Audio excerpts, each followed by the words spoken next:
Oke, selamat datang di kelas belajar Codeigniter dasar dengan saya, Afiq Rashid Muhammad. Pertama, sebelum kita masuk ke kelas ini, saya memperkenalkan diri saya sedikit supaya kita lebih kenal ya. Perkenalkan, nama saya Afiq Rashid Muhammad, biasa dipanggil Afiq. Kebetulan saya lulusan dari Fakultas Ilmu Komputer Universitas Indonesia dan waktu lulus saya mendapatkan predikat cum laude. Pengalaman saya selama pemrograman sudah lebih dari 3 tahun, baik dalam bentuk praktisi, profesional, ataupun mengajar pemrograman waktu kuliah ataupun di luar kuliah. Kalau ingin tahu pekerjaan saya saat ini adalah seorang software engineer di Bukalapak. Ya, pada tahu pasti Bukalapak, kamu pasti sudah tahu Bukalapak adalah salah satu marketplace terbesar di Indonesia, dan saya sebagai software engineer di sana. Kamu bisa menghubungi saya jika ada pertanyaan atau kebingungan di email saya di afikrashid@gmail.com atau di kolom komentar atau di grup Facebook yang tadi kamu sudah masuk. Saya harap kamu cukup semangat untuk mengambil kelas ini ya. Nah, sebelum kita bahas lebih jauh, saya ingin menjelaskan sedikit sneak peek mengenai Codeigniter. Saya harap sih kamu sudah mencari tahu sedikit tentang Codeigniter, tapi supaya lebih jelas, saya akan jelaskan mengenai hal Codeigniter lebih jauh. Nah, Codeigniter itu apa sih? Codeigniter itu sebuah framework website PHP yang sangat populer saat ini. Ya, bisa dikatakan kalau Codeigniter, rata-rata developer PHP itu udah pada tahu. Dan cukup sering dan cukup banyak sebenarnya lowongan Codeigniter di Indonesia ataupun di proyek-proyek yang akan dikerjakan. Versinya sekarang sudah mencapai 3,11. Pembuatnya dulu itu adalah selab di Alice Lab, bernama Alice Lab, tapi sekarang sudah dipindah tangankan ke British Columbia Institute Technology.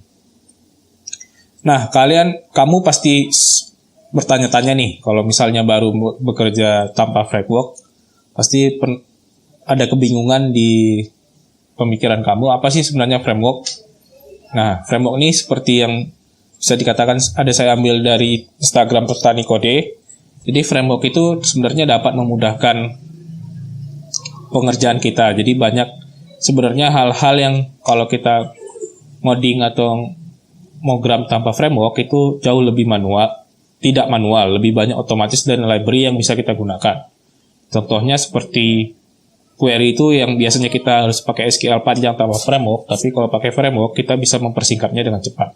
Nanti ada contohnya di topik-topik berikutnya. Tapi simpelnya kayak gini sih. Jadi kalau kita tanpa framework, bisa dikatakan kita itu kalau mau menanam pakai cangkul, tapi kalau kita pakai framework, kita itu untuk bertani atau menanam kita pakai traktor. Nah, selain itu apa sih keuntungan? Tadi kan keuntungan menggunakan framework. Selanjutnya adalah apa sih keuntungan menggunakan framework atau mempelajari framework menggunakan CI.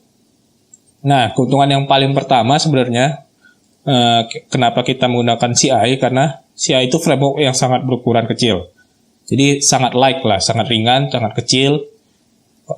Kalau kamu nanti download framework CI pertama kali, nanti akan kira-kira besarannya itu hanya 3 megabyte kalau nggak salah saya. Jadi itu cukup kecil untuk sebuah framework, berbeda dengan framework lain seperti Spring mungkin atau Laravel yang bisa mencapai puluhan megabyte.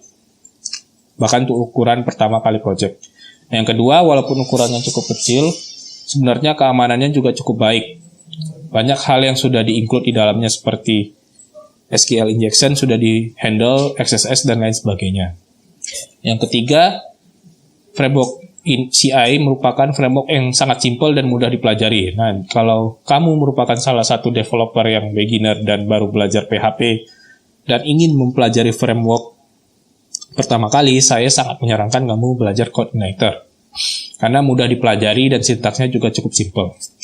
Yang keempat, dokumentasinya cukup baik. Nah, ini tinggal buka aja di websitenya di Codeigniter. Dokumentasinya sebenarnya cukup baik dan cukup mudah untuk dimengerti. Nah, yang kelima, easy to customize. Nah, ini berbeda dengan framework lain yang sebenarnya sudah diatur konvensinya. Kalau Codeigniter itu ada konvensi-konvensi lain yang bisa kita atur dengan tim atau dengan kita sesuai dengan keinginan kita. Memang itu adalah salah satu keuntungan, tapi itu juga nanti kerugiannya. Nanti saya akan jelaskan.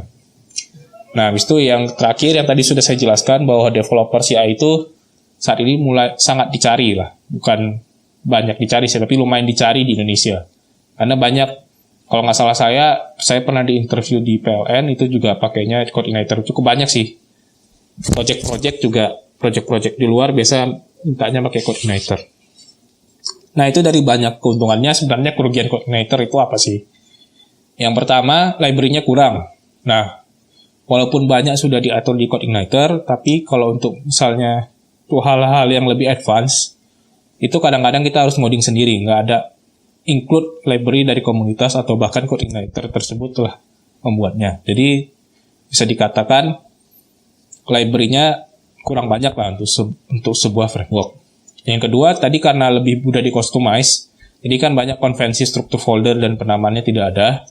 Jadi ini harus kita define sendiri kadang-kadang. Nah, kalau kita define sendiri, sebenarnya lebih enak sih. Cuman kalau bekerja secara tim dan berbeda-beda konvensinya dan tidak ditetapkan di awal, itu malah menjadi kerugian dan akan memakan waktu komunikasi antar tim kita. Dan yang ketiga, kalau aplikasinya skalanya untuk sudah besar, itu biasanya coordinator tidak cocok lagi dipakai. Karena pertama, library-nya kurang banyak. Yang kedua, konvensi misalnya untuk tim dan lain sebagainya, itu juga tidak cocok dan lain sebagainya. Jadi saya tidak menyarankan, jika aplikasi kamu sudah mencapai mungkin jutaan user atau ratusan ribu user, coordinator sebaiknya ditinggalkan saja. Kita pakai framework yang lebih advance, mungkin Spring atau bahkan Ruby on Rails dan lain sebagainya. Nah, itu tadi perkenalan coordinator. Ini saya akan jelaskan dulu sebenarnya dalam satu kelas ini kita nanti akan belajar apa. Yang pertama tadi ada kita perkenalan sedikit tentang coordinator. Yang kedua nanti ada persiapan dan instalasi sebelum kita lanjut ke mencoba untuk ngoding dan mengerti coordinator lebih dasar. Yang ketiga nanti ada saya jelaskan dulu bagaimana sebenarnya arsitektur coordinator dan beberapa latihan di dalamnya. Yang keempat kita langsung bikin project, ya mini project lah, seperti mini project asli di dunia nyata, tapi mini project. Di situ ini projectnya nanti kita bikin sebuah blog, jadi kamu bisa bikin sebuah postingan, bisa read, bisa update, delete dan lain sebagainya. Nah itu saja untuk topik pertama kali ini. Kalau kamu ada pertanyaan atau ada kebingungan bisa tanya di kolom komentar atau di grup Facebook ya. Saya akan jawab pertanyaan kamu dan mungkin teman-teman lain yang sudah join juga bisa bantu jawab pertanyaan kamu. Sekian.